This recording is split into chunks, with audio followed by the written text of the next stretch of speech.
हाँ, तो अब अपन इस महादेव वर्मा द्वारा जो लिखित है भक्तिन जो चैप्टर है उसके अपन क्वेश्चन आंसर करेंगे। तो इस तरीके से बहुत ही शानदार ये तरीका अपना है कि पहले अपन पाठ का सारांश पढ़ लेंगे, ठीक है, उसके प्रश्न उत्तर कर लेंगे, गद्यांश पढ़ लेंगे, ठीक है, व्याख्या पढ़ लेंगे, तो वही सिस्टम अपना चलेगा। तो फर्स्ट क्वेश्चन, और ये जितने भी क्वेश्चन होते हैं इनके अलावा आपको कुछ भी नहीं पढ़ना, ये सारे क्वेश्चंस वेरी वेरी इंपॉर्टेंट होते हैं, इनके बाहर कुछ भी नहीं जाना। भक्तिन अपना वास्तविक नाम लोगों से क्यों छुपाती थी? भक्तिन को यह नाम किसने और क्यों दिया होगा? तो ये 2022 में एक क्वेश्चन आया था कि भक्तिन का वास्तविक नाम क्या था। तो भक्तिन का वास्तविक नाम था लक्ष्मिन या लक्ष्मी। ये 2022 के बोर्ड के एग्जाम के अंदर 1 मार्क्स में क्वेश्चन आया था। तो एक क्वेश्चन तैयार हो गया कि भक्तिन का रियल जो नाम था वो लक्ष्मी अर्थात लक्ष्मी था। उसे ये नाम अपने उसके माता पिता ने दिया था। बेसिकली अपने पेरेंट्स अपने कुछ नाम से पुकारते हैं। उन्होंने सोचा होगा ये जो नाम, देखो ये इस चैप्टर से अपने सीखा भी था, गद्यांश व्याख्या पढ़ी थी कि नाम जो होता है उसका वैसा ही सेंस उसमें निकलना चाहिए। तो उनके पेरेंट्स ने भी ये सोचा था कि इसका नाम लक्ष्मी रख देते हैं ताकि जिस भी घर में जाएगी वो बहुत अच्छा घर होगा, वहाँ लक्ष्मी होगी, धन होगा, मतलब पैसे वाला घर होगा। उन्हें सोचा होगा कि उसके पास में धन धान्य होगा और जिस घर में भी जाएगी, मतलब जब ये बड़ी होगी, शादी होगी, जिस घर में भी जाएगी वहाँ संपन्नता रहेगी, ठीक है, अमीरी रहेगी। परंतु उसे जीवन में, लेकिन एक्चुअल में ऐसा हुआ नहीं, परंतु उसको जीवन में तो गरीबी ही झेलनी पड़ी, ठीक है। तो अपने नाम के अनुसार गुण या दशा न होने से वह लोगों से अपना जो रियल या वास्तविक नाम था उसको छिपाती थी, क्योंकि वो गरीब थी। और गरीब किसी को कहे कि मैं लक्ष्मी मेरा नाम है, हालांकि आजकल ऐसा कोई फ़र्क नहीं पड़ता, लेकिन इस टाइम पर इन्होंने ऐसा सोचा तो लोगों को अपना नाम बताती नहीं थी, छिपाती थी, ठीक है। लेखिका ने नौकरी मांगते समय उसने अनुरोध किया कि उसे उसके वास्तविक नाम से नहीं पुकारा जावे, ठीक है। इसने ये जब जॉब मांगी थी लेखिका से, लेखिका मतलब महादेव वर्मा से, कि मुझे आप नौकरी पर रख लीजिए, और इन महादेव वर्मा ने इसको नौकरी पर रखा था क्योंकि इसके सेविका मतलब एक सर्वेंट की तरह काम किया था, सेविका थी, मतलब सेवा करती थी महादेव वर्मा की। तो जब नाम नौकरी पर रखा था उसने कहा कि मेरा रियल नेम लक्ष्मी है, तो प्लीज़ आप मेरे इस नाम से मेरे को ना पुकारें, क्योंकि वो गरीब है। तो तब लेखिका ने उसकी कंठी माला तथा वेशभूषा को देखकर भक्तिन नाम दिया था, ठीक है। उन्होंने कंठी माला पहन रखी थी और ऐसी वेशभूषा पहन रखी थी, इसलिए उन्होंने नाम दे दिया भक्तिन, ठीक है, जो भक्ति करने वाली होती है, तो नाम दे दिया भक्तिन। लक्ष्मी नाम था, फिर भी नाम क्या दिया महादेव वर्मा ने, लेखिका ने भक्तिन नाम दे दिया। ये क्वेश्चन, इसलिए वो अपने नाम को छुपाती थी। काफ़ी बढ़िया क्वेश्चन है अपना, कंप्लीट। सेकंड है दो कन्या रत्न पैदा करने पर भक्तिन पुत्र महिमा में अंधी अपनी जेठानियों द्वारा घृणा व अपेक्षा का शिकार बनी। ऐसी घटनाओं से अक्सर ये धारणा चलती है कि स्त्री ही स्त्री की दुश्मन होती है। क्या इससे आप एग्री हैं, सहमत हैं? देखो आपको पता है कि जो भक्तिन है उसके बेटियां थी, लेकिन इससे जो इसकी जेठानी वगैरह थी उनको सिर्फ पुत्र प्रेम था और उनके बेटे थे, ठीक है। अपने पढ़ा था कितने काले थे, वो सब अपने व्याख्या पढ़ रखा है। वो इनसे घृणा करती थी, वो इसे जलती थी, इसको चिढ़ाती थी जो भी। तो इसलिए कहा जाता है कि स्त्री स्त्री से जलती है, दुश्मन बन जाती है। वाकई बहुत बढ़िया क्वेश्चन है, सोचने वाला क्वेश्चन है। तो पहली कन्या के बाद जब भक्ति ने 2 और बेटियों को जन्म दिया तो 3 बेटियां हो गई, ठीक है। तो तब पुत्र प्रेम से अंधी, कौन? उसकी जेठानियां, अपनी जेठानियों द्वारा वह उपेक्षा और घृणा का शिकार बनी। मतलब वो उससे जलती थी, जालस थी, उपेक्षा करती थी, घृणा करती थी। भक्तिन की सास 3 पुत्रों की माँ थी और जो इसकी सास थी उसके भी 3 बेटे थे। मतलब इस भक्तिन के हस्बैंड और जो वो 3 भाई थे, और जो इसकी जेठानी थी उसके भी बेटे थे।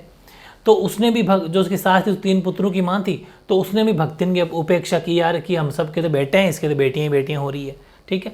तो भक्तिन अपनी जेठानियों तथा सास की तरह पुत्र पैदा नहीं कर सकी। विचारणीय बात यह है कि भक्तिन को घृणा और उपेक्षा परिवार की नारियों से ही मिली थी। भाई उपेक्षा और मतलब घृणा कौन कर रही थी? एक तो उसकी सास यानी कि सासू और उसकी जेठानी, दोनों ही औरतें हैं, दोनों ही नारियां हैं, दोनों ही स्त्रियां हैं। तो और भक्तिन खुद एक स्त्री है, एक स्त्री की दुश्मन बन रही है वापस स्त्री, ठीक है। तो अपने पति से नहीं, तो ये बहुत बड़ी चीज़ है। जबकि उसके हस्बैंड कभी भी उनसे घृणा या उपेक्षा नहीं करते थे, वो बहुत प्रेम उनसे करते थे, आपस में प्यार से रहते थे, भले जिठानियाँ चाहे उसकी सास कितना भी कह दो। तो ये ध्यान रखना कि भक्तिन को उसकी घर की नारियों से ही घृणा और वो मिलती थी, हस्बैंड से नहीं, पति से नहीं। 3 कन्याएं पैदा करने पर भी पति ने उसके प्रति प्रेम में कमी नहीं आने दी। इस घटना से ये धारणा स्पष्ट हो जाती है कि स्त्री ही स्त्री की दुश्मन होती है, जबकि हस्बैंड तो पुरुष थे, वो पुरुष होने, इसका मतलब स्त्री ही स्त्री की दुश्मन बन जाती है, ये बात बिल्कुल सही बैठती है। और वही एक दूसरे की उपेक्षा करती है, आपस में ईर्ष्या द्वेष ये सब रखती है। तो ये भी बढ़िया क्वेश्चन था कि हाँ बिल्कुल हम इस बात से सहमत हैं, और सहमत को हमने साबित भी कर दिया इस एग्जाम्पल के तौर पे कि इसकी जेठानी और इसकी सास दोनों स्त्रियां थी, इसलिए हम कह सकते हैं कि स्त्री स्त्री की दुश्मन बन गई। तो ये भी काफ़ी बढ़िया क्वेश्चन है, सोचने वाला है। तीसरा, भक्तिन की बेटी पर पंचायत द्वारा जबरन पति थोपा जाना एक दुर्घटना भर नहीं बल्कि विवाह के संदर्भ में स्त्री के मानवाधिकार, विवाह करें या न करें अथवा किससे करें, ये एक स्त्री का राइट है। वो जिसको पसंद करती है उसके साथ शादी करेगी, ये उसका राइट है। जबकि यहाँ पर उस मानवाधिकार का उल्लंघन हो रहा है, इसकी स्वतंत्रता को कुचलते रहने की सदियों से चली आ रही सामाजिक परंपरा का प्रतीक है। कैसे?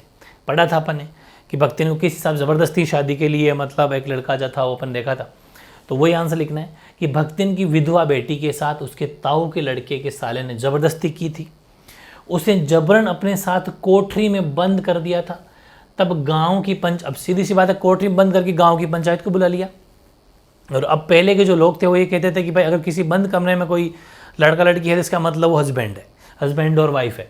अब ये उन्होंने फरमान जारी कर दिया, क्योंकि पहले नियम था कि जो कह देते वो पंचायत वैसे ही हो जाता। तो तब गांव की पंचायत में लड़की की अनिच्छा, मतलब इच्छा नहीं थी, अनिच्छा के बावजूद उसे उस तितरबाज युवक, तितरबाज का मतलब बिल्कुल नालायक मान सकते हो, उस तितरबाज युवक के साथ बांध दिया गया और पति पत्नी की तरह रहने का निर्णय सुनाया गया कि अब बस नहीं, अब आप हस्बैंड वाइफ की तरह रहोगे। ठीक है, तो इस घटना को स्त्री का सम्मान व अधिकार कुचलने वाली मानकर कहा जा सकता है, बिल्कुल कि ज़बरदस्ती है, उसके अधिकारों को कुचला जा रहा है, उसके सम्मान रिस्पेक्ट को कुचला जा रहा है। कि स्त्रियों के साथ ऐसे व्यवहार सदियों से, मतलब कई सालों से होते आ रहे हैं। नारी को अबला मानकर दबाया जाता है, उसकी इच्छा अनिच्छा का ध्यान न रखकर किसी के भी साथ उसका विवाह कर दिया जाता है। इसी का दुष्परिणाम अपहरण और बलात्कार रूप में भी देखा जा सकता है। जैसे किसी लड़की को उठा लेके चले जाते हैं, उसके साथ बलात्कार कर देते हैं, ये सब इसी के एग्जाम्पल है। क्योंकि नारी को अबला समझा जाता है कि वो क्या करेगी, उसमें इतनी ताकत नहीं, हम दबा लेंगे, वो कर लेंगे। तो ये बहुत ही गलत है। ठीक है, पुरुष प्रधान समाज का एक उदाहरण है। समय बदलता रहा, टाइम बदलता रहा, परंतु स्त्री जाति का ऐसा शोषण नहीं रुका। आज भी इस 21वीं सेंचुरी में देखते हैं ये ऐसी घटनाएं आज भी बहुत ज़्यादा होती हैं। तो टाइम बदलता रहा लेकिन अभी तक उनका शोषण नहीं रुका, और उनके अधिकारों का हनन हमेशा से होता रहा है, ये अपन रोज़ देखते हैं। आज भी गांव की पंचायतों में ऐसी गलत परंपराएं चल रही है। पेरेंट्स ने जहां कह दिया शादी वहीं होगी, चाहे वो अनपढ़ है, गंवार है, उसके लेवल का नहीं है, कैसा भी हो, लेकिन ज़बरदस्ती है, बस कह दिया साहब जो कह दिया। तो ये सिस्टम आज भी चल रहा है। तो भक्तिन की बेटी के साथ घटित घटना इसी का एक प्रतीक है, इसी का एक सिंबल है। तो ये इन्होंने कहा था कि सामाजिक परंपरा का प्रतीक है, बिल्कुल प्रतीक है, सिंबल है, वो हम इस एग्जाम्पल के तौर पे बता सकते हैं। तो बहुत बढ़िया, किस हिसाब से एक तीतरबाज लड़के के साथ में शादी कर दी जाती है, ज़बरदस्ती आदेश जारी कर दिया जाता है, एक स्त्री का राइट्स को कुचला जाता है। तो बहुत ही बढ़िया क्वेश्चन अपना, एक क्वेश्चन नंबर 3 अपना कंप्लीट हो गया। क्वेश्चन नंबर 4 है कि भक्तिन अच्छी है, ये कहना कठिन होगा क्योंकि उसमें दुर्गुणों का अभाव नहीं। लेखिका ने ऐसा क्यों कहा? ठीक है, ऐसा लेखिका ने क्यों कहा उस भक्तिन के बारे में? भक्तिन का मतलब जो लक्ष्मी है वो, और लेखिका महादेव वर्मा। ठीक है, तो देखो अनेक दुर्गुणों के बाद भी, मतलब ऐसे इसमें दुर्गुण भी हैं भक्तिन में, अनेक दुर्गुणों के बाद भी भक्तिन उन्हें प्रकट नहीं होने देती। मतलब लेकिन उसमें दुर्गुण है, सगुण नहीं है, कुछ गलतियां भी करती है लेकिन उसको फील नहीं कराती, प्रकट नहीं करने देती। लेखिका उसके दुर्गुणों की ओर उतना ध्यान देती नहीं है। लेखिका तो सोचती ठीक है इसमें कुछ बुराइयां हैं, लेकिन कोई बातें ध्यान नहीं देती थी। लेखिका ये मानती थी कि भक्तिन में कुछ कमियां दुर्गुण तो हैं, वह सत्यवादी हरिश्चंद्र नहीं बन सकती। ऐसा नहीं कि बिल्कुल वो कभी झूठ नहीं बोलती हो, कोई चोरी चकारी नहीं करती, ऐसा नहीं है। वह लेखिका के इधर उधर पड़े पैसे रुपए मटकी में छिपा कर रख लेती। अब ये इस बात को लेखिका को पता है, क्योंकि कुछ लेखिका खुले पैसे जब होते थे किसी टेबल पे, अपन भी जैसे कहीं मार्केट से जाते हैं कुछ खुले पैसे होते हैं, ऐसे ही रख देते हैं कहीं पर, तो वैसे ही कुछ खुले पैसे वगैरह पड़े रहते थे, वो लेखिका कहीं रख के भूल जाती थी, या फिर लेखिका को पता था कि मैं यहाँ कुछ रख रही हूँ, लेकिन वो अगले दिन वहाँ नहीं मिलते थे। तो इसका मतलब वो कैसे वहाँ से पैसे उठ के उस मटकी में छिप जाते थे, वो लेखिका को पता था, लेकिन लेखिका ने उसको कभी कहा नहीं। लेखिका को प्रसन्न रखने के लिए वे बात को इधर उधर घुमा लेती। ठीक है, कभी कोई पैसों की बात चलती तो ऐसे बात को चेंज करवा देती, ठीक है, इसे आप झूठ कह सकते हो। बिल्कुल, ये जो जब गुमराह कर रहे हैं, कोई अपन बात करें कि पैसे कहाँ गए, लेकिन उसने उस बीच में कोई दूसरा टॉपिक ला दिया और उस पैसों वाली बात को भुला दिया, तो इसे हम क्या कहेंगे, झूठ कह सकते हैं। बिल्कुल, और इतना झूठ और चोरी जो धर्मराज महाराज ने भी की है, वह सभी बातों और कार्यों को अपनी सुविधानुसार ढाल लेती और स्वयं रंच मात्र भी न बदलकर शास्त्रीय बातों की व्याख्या अपने अनुसार ही करती। इसी कारण लेखिका ने भक्तिन को लक्ष्य कर ऐसा कहा होगा, भक्तिन को टारगेट में रखकर ऐसा कहा होगा कि इसको 100% भक्तिन अच्छी है, ये कहना तो उतना मुश्किल बहुत है, कठिन है, इतना हम ईजिली नहीं कह सकते, क्योंकि छोटी मोटी चोरियां वगैरह ऐसी करती थी। देखना ये पैसा कहाँ काम में लेंगी, वो अपन आगे बताएंगे, बात करेंगे, क्वेश्चन आएगा ऐसा। 5वां क्वेश्चन है, भक्तिन द्वारा शास्त्र के प्रश्न को सुविधा से सुलझा लेने का क्या उदाहरण लेखिका ने दिया है। ठीक है, शास्त्र को समझो, तो भक्तिन शास्त्र के प्रश्न को अपने अनुसार सुलझा लेती थी। इस बात पर लेखिका ने उदाहरण दिया कि जब भक्तिन ने अपना सिर मुंडवाना चाहा, सिर मुंडवाना जानते हो, मतलब बाल काट लेना, सिर मुंडवाना चाहा, तो महादेवी ने उसे ऐसा करने से रोका कि नहीं नहीं यार, बाल तो मत कटवाओ, क्योंकि स्त्रियों का सिर गुटाना अच्छा नहीं लगता। ठीक है, मुंडवाना लिख लेना यहाँ पर, सिर मुंडवाना लिख लेना यहाँ पर। ठीक है, यही वर्ड वापस लिख लेना, सिर मुंडवाना अच्छा नहीं लगता।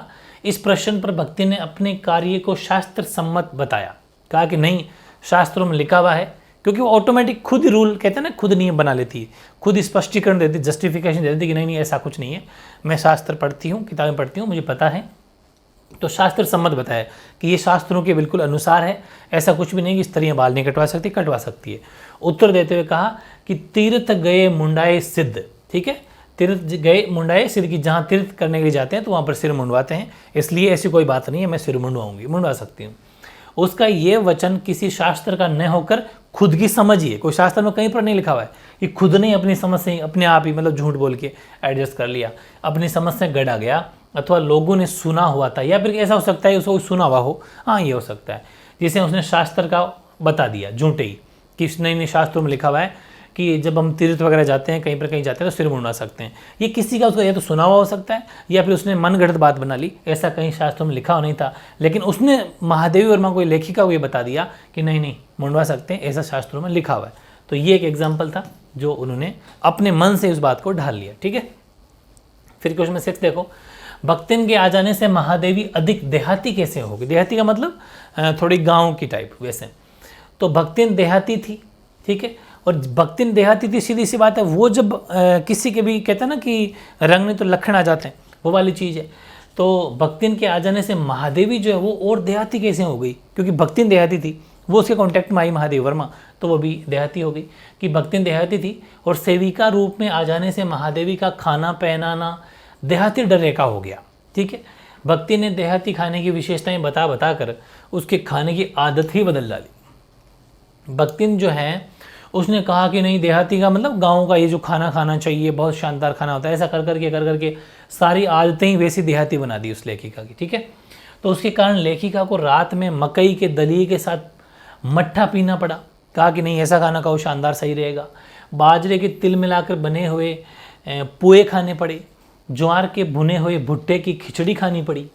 तो ये सब उन्होंने करने की वजह से ऐसा लगता है जैसे वो देहाती खाना खा रही है। उसकी बनाई हुई सफ़ेद महुए की लापसी को संसार के श्रेष्ठ हलवे से अधिक स्वादिष्ट मानकर खाना पड़ा, क्योंकि जो भक्तिन है वो ऐसा कहती थी कि ये जो लापसी है ये संसार की सबसे शानदार लापसी होती है, मतलब खुद मनगढ़ंत विशेषताएं बताती थी। हालांकि ये जितना भी खाना है, हम देहाती खाना नहीं कह सकते, देहाती खाना बड़ा शानदार खाना होता है। सिटी में तो क्या मिलता है, ठीक है, लोकल चीज़ें सारी मिक्स मिलावटी चीज़ें हैं, लेकिन जो गाँव का जो खाना वो गाँव का खाना ही होता है, बिल्कुल ओरिजिनल खाना होता है। बाजरे मक्के का सरसों का साग, ये जो खाना होता है शानदार खाना होता है, खुद लोग अपने घर में पैदा करते हैं, वो वाली चीज़ अलग है। लेकिन अभी अपन चैप्टर में रहेंगे। इस वजह से भक्ति ने लेखिका को देहाती भाषा और कहावतें भी सिखा दी, वैसी वो एक कहावतें भी सिखा दी, वैसी स्टोरियाँ सुना के। तो इस तरह महादेवी जो है वो भी थोड़ी देहाती बन गई।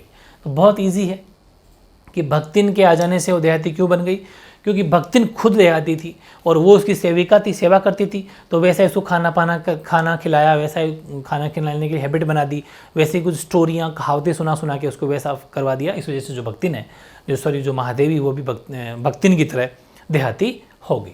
काफ़ी बढ़िया क्वेश्चन है। 7वां, आलो आंधारी की नायिका और लेखिका बेबी हलदार और भक्तिन के व्यक्तित्व में आप क्या समानता देखते हैं। तो काफ़ी बढ़िया क्वेश्चन है। 6 क्वेश्चन पर एनसीईआरटी के थे और ये कुछ 5-7 क्वेश्चन एक्स्ट्रा लिए मैंने, जो एक से बड़े 6 क्वेश्चन मैंने एक्स्ट्रा लिए बस, और ज़्यादा नहीं है। आलो अंधारी की नायिका बेबी हालदार और भक्तिन के व्यक्तित्व में ये समानता है कि दोनों को ही घर परिवार छोड़ बाहर कार्य करना पड़ा। एक सिमिलरिटी तो ये है, भक्तिन और बेबी हालदार दोनों को काफ़ी कष्ट सहने पड़े तथा परिवारजनों की उपेक्षा सहनी पड़ी। जैसा कि भक्तिन के साथ में भी क्या हो रहा है, जेठानी और सास उसको कोस रही है, उसकी उपेक्षा कर रही है, घृणा कर रही है, ठीक है, और शोषण का शिकार हो रही है दोनों ही। और दोनों ही मानवीय संवेदना से पूर्ण होने पर नारी के अधिकारों से वंचित थी। इन दोनों की यही समानता हमें दिखाई देती है कि नारियां हैं, लेकिन नारियों के जो राइट्स होते हैं वो राइट्स इनको प्रॉपरली नहीं मिले। तो ये सब अपन इसमें कुछ समानताएं देखते हैं, आलो अंधारी की नायिका और लेखिका बेबी हालदार, ठीक है, और भक्तिन के बीच में कुछ सिमिलरिटी थी। नेक्स्ट क्वेश्चन 8वां, भक्तिन अपनी विमाता, ठीक है, और सास, इनमें क्यों नाराज थी। हालांकि अपन ने पढ़ लिया था, उसके पापा की डेथ हो गई थी, फिर भी नहीं बताया गया वो वाली चीज़ें। तो भक्तिन की सास को उसके पिता की मौत का समाचार पहले ही मिल गया था, परंतु उसने अपने घर में बहू का रोना विलाप करना अपशकुन मानकर ये वाली खबर इसको बिल्कुल भी भक्तिन को नहीं बताई, समाचार नहीं सुनाया। ये तो इस वजह से तो थी, वो उसकी सास से नाराज़ थी। बात करते हैं विमाता से। विमाता मतलब जिसके ये इसके अपनी माँ से, खुद की माँ से। मायके की सीमा में पहुँचते ही जब उसे पिता की मौत का समाचार मिला, तब विमाता के कठोर व्यवहार से वे ससुराल लौट आई, वापस ससुराल आ गई। तो इसी कारण से विमाता और सास दोनों से नाराज़ थी। तो ध्यान रखना, मेन कारण था इनके पिताजी की डेथ थी, उसके बावजूद पता था इन दोनों को, फिर भी नहीं बताया गया। और जैसे ही अपने मायके गई तो विमाता मतलब जो अपनी माँ थी उसने भी उसके साथ अच्छा व्यवहार नहीं किया, तो इस वजह से वापस ससुराल आ गई। और यहाँ पर भी इसने नहीं बताया था कि ये अपशकुन समझ के, तो इन दोनों से ये इस वजह से नाराज़ थी। तो आई थिंक ये व्याख्या में अपने सुन रखा है तो बहुत ईजी हो जाएगा। 9वां काफ़ी बढ़िया क्वेश्चन है और आने के पूरे चांस है कि भक्तिन का दुर्भाग्य भी कम हट्टी नहीं था। महादेवी के इस कथन को स्पष्ट कीजिए, या फिर भक्तिन का दुर्भाग्य भी उससे कम हट्टी नहीं था, कैसे स्पष्ट कीजिए। वेरी इंपॉर्टेंट क्वेश्चन है 2022 के लिए, ठीक है। तो देखो आंसर कि भक्तिन ने पति की असामयिक मृत्यु, हालांकि भक्तिन जो है जेठानियों से या सासू से तो उन्हें उतना प्रेम नहीं मिला था, लेकिन अपने हस्बैंड से बहुत अच्छा प्रेम मिला था। वो उसको कभी भी कुछ डांटते नहीं थे, लेकिन इसके हस्बैंड की भी डेथ हो गई। तो भक्ति ने पति की असामयिक मृत्यु के बाद बड़े दामाद को घर जवाई बना लिया था, ठीक है। बड़ा जो दामाद थे मतलब अपने बेटी के हस्बैंड, उनको घर जवाई बना लिया था। परंतु घर जवाई का मतलब होता है कि उस बेटी को अपने घर बुला लेना, अपने हस्बैंड के साथ में, कि आप हमारे यहीं पर रह लो, क्योंकि इनके हस्बैंड की डेथ हो गई थी। परंतु कुछ समय बाद दामाद की भी मृत्यु हो गई। देखो, उनकी जो बेटी के हस्बैंड थे उनकी भी, दामाद की भी मृत्यु हो गई, और ये बड़ा दुख हुआ। तब उसे उसके बड़े जिठोद के साले को पंचायत के गलत निर्णय के कारण दामाद मानना पड़ा जबरदस्ती। धीरे धीरे संपत्ति जाती रही और समय पर लगान न चुका पाने से जमींदार द्वारा अपमानित होना पड़ा, और इस प्रकार भक्तिन का जो दुर्भाग्य है उसके साथ हठपूर्वक लगा रहा, ठीक है। तो ये सब है, अपन कह सकते दुर्भाग्य लिख लेना, इसको मात्रा नहीं लगी हुई है। दुर्भाग्य जो है वो बहुत ज़्यादा हठपूर्वक लगा रहा, मतलब ये है कि कभी भाग्य ने साथ दिया ही नहीं इतना। मतलब कि पहले सास ने अपनी माँ से मतलब इसको अच्छा प्यार नहीं मिला, सास से अच्छा प्यार नहीं मिला, दूसरे घर में आई थी, सास से अच्छा प्यार नहीं मिला। फिर हस्बैंड से प्यार मिला था, लेकिन हस्बैंड की डेथ हो गई। फिर सोचा कि चलो ठीक है, बेटी के दामाद को रख लूँगी, थोड़ा ठीक रहेगा, यहाँ पर बेटी भी रहेगी, घर जवाई रहेंगे, थोड़ा ऐसा बेटा बेटी वाला फील आएगा तो ठीक रह लेंगे। लेकिन उनकी भी, दामाद की भी डेथ हो गई। फिर उसकी ज़बरदस्ती, उसकी जो तितरबाज लड़के थे, लड़के से शादी करवा दी गई, उसको जवाई मानना पड़ा। और फिर जो था ही तितरबाज, इस वजह से जो संपत्ति या प्रॉपर्टी हो जाती रही, ज़मींदारों ने उनकी संपत्तियाँ हड़प ली, और सब दुख ही दुख इसके लाइफ में आते रहे। तो दुर्भाग्य भी जो था उसने भी हट पकड़ रखा था, जो इसका साथ कभी छोड़ ही नहीं रहा था। ये सब बातें हैं। 10वां क्वेश्चन, भक्तिन की कहानी अधूरी है पर उसने खोकर में इसे पूरा नहीं करना चाहती। लेखिका ने ऐसा कब और क्यों कहा, समझा कर बताइए। लिखिए, भक्तिन हर दशा में अपनी मालकिन की सेवा करने के लिए उसके साथ रहना चाहती थी, ठीक है। भक्तिन जो थी ना, वो महादेव वर्मा के हमेशा साथ रहना चाहती ताकि उसकी सेवा कर सके। वह लेखिका के साथ कारागार मतलब जेल, इसका मतलब क्या हो गया, जेल में जाने और अन्याय के खिलाफ बड़े लाट तक से लड़ने को उद्यत थी, उतावली थी कि नहीं, हम अन्याय के खिलाफ हमेशा लड़ेंगे, आवाज़ उठाते रहेंगे। एक प्रकार से वे जीवनांत का मतलब है जीवन, जब तक जीवन है, जीवन के अंत तक लेखिका का साथ निभाना चाहती थी। उसके ऐसे आचरण एवं सेवा भाव को देखकर लेखिका ने कहा कि उसकी कहानी का पूरा उल्लेख करना संभव नहीं है, क्योंकि जो एक सेवक इतना रिस्पेक्ट और प्यार से किसी की सेवा करे तो हम किसी की लाइफ के बारे में बखान में कर ही नहीं सकती, इतनी अच्छी भक्तिन थी। ठीक है, ये सब बातें हैं।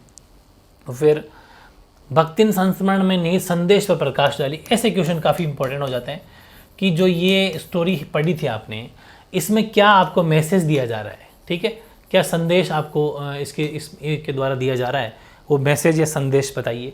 इस चैप्टर से आपने क्या सीखा? तो भक्तिन संस्मरण या भक्तिन पाठ में ये संदेश व्यक्त हुआ है कि भारतीय समाज में नारियों को बाल विवाह जैसी बचना चाहिए। बाल विवाह जैसी कोई यहाँ पर लिख सकते हैं, कुप्रवृत्ति लिख सकते हो, जैसी कुप्रथाएं, ठीक है, कुप्रथाओं, बाल विवाह जैसी कुप्रथाओं से बचाना चाहिए। समाज में लड़कियों को लड़कों के समान सम्मान, देखो लड़कों के समान और सम्मान अलग अलग है, लड़कों के जैसे रेस्पेक्ट मिलना चाहिए।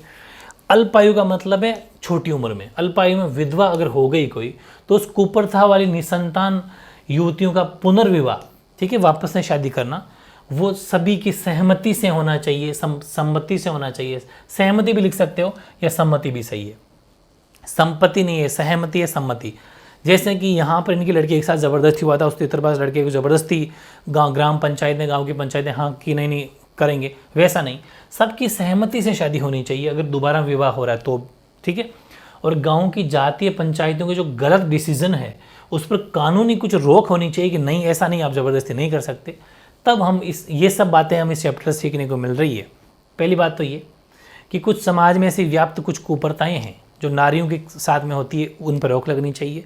बाल विवाह नहीं होना चाहिए, लड़कियों को लड़कों के बराबर का हक होना चाहिए, ठीक है। और दूसरी बात कि अगर कोई छोटी उम्र में विधवा बन जाती है उसकी वापस पुनर्विवाह होना चाहिए, वापस शादी होनी चाहिए। और शादी जो पुनर्विवाह होता है वो भी सबकी सहमति से, खासतौर से लड़की की सहमति से, उसके पेरेंट्स की सहमति से शादी होनी चाहिए। ग्राम पंचायतों के जबरदस्त को गलत निर्णय कर रहे हो तो उनके खिलाफ कार्रवाई होनी चाहिए। ये सब बातें, ठीक है, ये हमें इस चैप्टर सिखाता है। फिर एक क्वेश्चन फिर और है कि महादेवी वर्मा, ये सबसे बड़ा क्वेश्चन एक ही है कि महादेवी वर्मा द्वारा लिखित भक्तिन पाठ में शीर्षक की जो सार्थकता है, शीर्षक क्या रखा? भक्तिन। चैप्टर का क्या नाम रखा? भक्तिन। इसकी क्या सार्थकता है, मतलब इसका क्या इंपॉर्टेंस है वो लिखिए।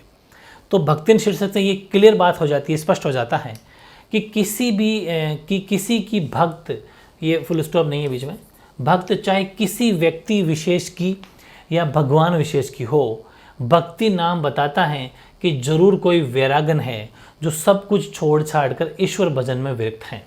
पहली बात तो ये कि भक्ति भाव में वही आएगा जो वाकई वैरागन है। वैरागन का मतलब है कि या तो उसके आगे पीछे कोई नहीं है, मोस्टली चाहे उसके मम्मी पापा हो, चाहे कोई भी, चाहे हस्बैंड हो, कोई उसके साथ में साथ नहीं दे रहा, वो ही इस ईश्वर भजन में ज़्यादा विरक्त होगा या फिर इसमें ज़्यादा वो घुल मिल जाएगा।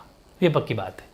भक्तिन पाठ की भक्तिन में गृहस्थ और सन्यासी दोनों का सम्मिश्रण है, क्योंकि ये जो भक्तिन है ये गृहस्थ जीवन भी जीती है, ऐसी बात नहीं, क्योंकि इनकी 3 बेटियां हैं, ठीक है, और सन्यासी टाइप भी की घर बार छोड़ भी रही है, तो दोनों का मिश्रण बताया गया है, ठीक है। और भक्तिन का वास्तविक नाम लक्ष्मी था। बचपन में विवाह होने पर अनेक जिम्मेदारियों को वहन करती लक्ष्मी नाम के अनुरूप सुख संपन्न से कोसों दूर थी। मतलब नाम अच्छा था लेकिन उस अकॉर्डिंग सुख संपदा नहीं मिली, कुछ प्रॉब्लम्स ऐसी आ गई इस वजह से। और वह जीवन पर्यंत, मतलब पूरी फुल लाइफ अपने साहस और संघर्ष के बल पर जीवन जीती है, इसीलिए वे अपना नाम लक्ष्मी नहीं कहलवाना चाहती। लेखिका ने उसकी वेशभूषा देखकर उसे भक्तिन का नाम दिया था, ठीक है।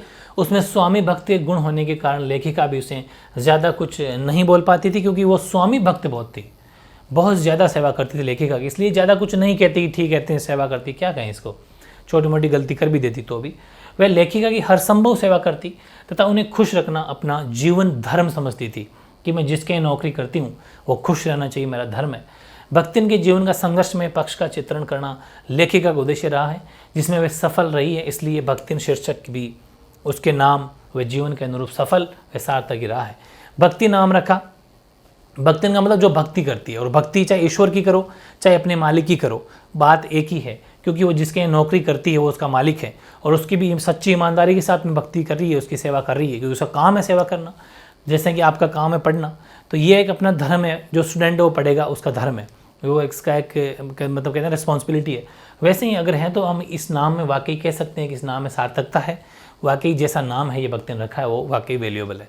इस तरीके से बहुत ही शानदार सा चैप्टर था जिसके क्वेश्चन आंसर भी आज कंप्लीट हो गए। तो इस तरीके से बहुत सिस्टमेटिक से अपन पढ़ाई करेंगे। पहले अपन पार्ट का सारांश पढ़ेंगे, फिर अपन उसकी सारांश के बाद में व्याख्या देख लेंगे या फिर क्वेश्चन आंसर देख लेंगे, फिर व्याख्या देख लेंगे। तो हर चैप्टर के 3-3 क्लास बहुत मज़े से, बहुत शानदार आपकी तैयारी होने वाली है। बस तीनों क्लास को अगर आपने सुन भी लिया मेरे साथ के साथ तो भी प्रिपरेशन हो जाएगी, और कुछ बातें नोट कर लो, बस शानदार प्रिपरेशन हो जाएगी। जब भी मन करे फिर आपको इसको थोड़ा फिर से क्लास ले लो, ठीक है, तो आपका रिवीजन होता रहेगा। ओके।